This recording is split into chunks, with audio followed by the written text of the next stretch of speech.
San Francisco says it will not respond to an ICE detainer for an illegal, now being called the rideshare rapist, for allegedly posing as a Lyft driver to rape 4 women. These assaults were violent rapes committed by a serial rapist, a sexual deviant predator who was not going to stop until he was caught. ICE is now calling out the city's sanctuary policy, saying, quote, the San Francisco jail does not honor ICE detainers nor notify ICE about the impending release of aliens in its custody. In doing so, the jail not only provides a refuge for illegal aliens, but also shields criminal aliens who prey on people in the community. Tonight's panel here to weigh in, Fox News contributor Leslie Marshall and radio host on WMAL, Larry O'Connor. Great to have you guys back and reunited this Wednesday. Shannon. Hi, Leslie. Hi, Shannon. Hi. Okay, so Leslie, what do you make of this? I mean, the state is obviously, and a number of the localities there in California have made it a point to say they will not cooperate with ICE. They disagree with how its mission is being carried out.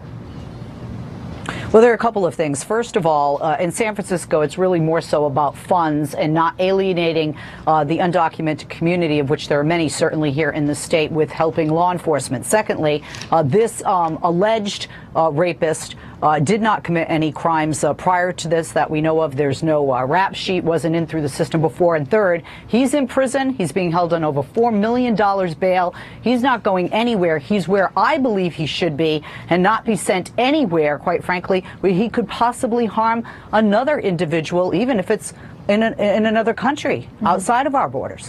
Okay, Larry, I want to read something that comes from the San Francisco Office of Civic Engagement and Immigrant Affairs about these ICE policies. They say this, the sanctuary ordinance promotes public trust and cooperation by making sure that all residents, regardless of immigration status, feel comfortable calling the police and fire departments during emergencies. Yeah, I've interviewed many sheriffs and many members of the law enforcement community. They think that that's really a non-issue. There isn't a problem with people who are undocumented calling and reporting crimes. That's raised as a scare tactic. The fact of the matter is the victims of violent crimes at the hands of illegal immigrants in this country are vastly, vastly in the immigrant community.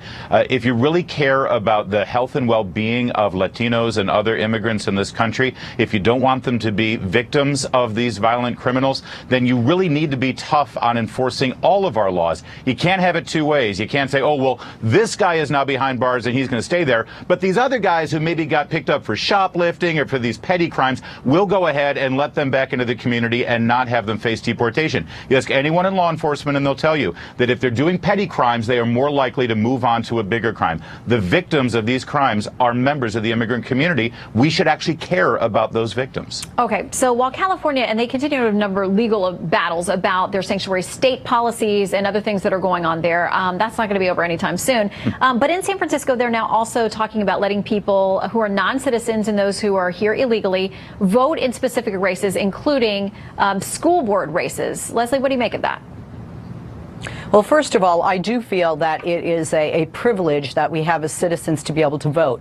But as a parent who has 2 children here in California in the school system, I very much feel that parents need to be involved. And this is an area where we have seen, quite frankly, abuse, if you're speaking of those in the Latino community, of undocumented immigrants' children who have, unfortunately, have been victimized by some predators that have been in the system, and their parents and the children feel that they have no voice because they must remain invisible because they're frightened of deportation. I do feel that parents should have a say with not just curriculum, but with other choices in the school system. So I would say when it comes to the school board and the school officials, I am in favor of it, but not voting for any other reason other than have input in their children's education. Based on what principle and value do you draw that line? I mean, most of the funding for those schools comes from the federal government or from the state government. So based on the principles and values that you just laid forth, Leslie, those same undocumented immigrants should be able to vote for president, should be able to vote for Congress, should be able to vote for Senate,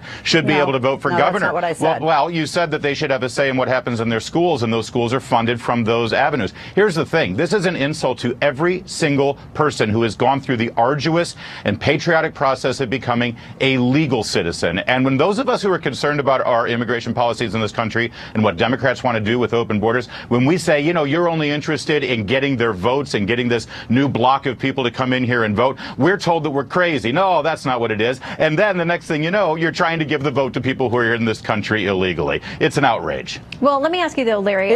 San Francisco Supervisor Hillary Ronen says this is a no-brainer. Why would we not want our parents invested in the education of their children? My response is the same. Okay, why do you draw the line there? They should vote for mayor. They should vote for county. They should vote for state. They should vote for federal government. It's ridiculous. If you're living in this country, apparently you have some kind of vested interest in what your elected officials are doing. So why not give them the vote across the board? If you're making this decision based on principle, I don't understand the principle being employed here that yes, you can only vote for school board, but nothing else. Quick final word, Leslie. We got to go.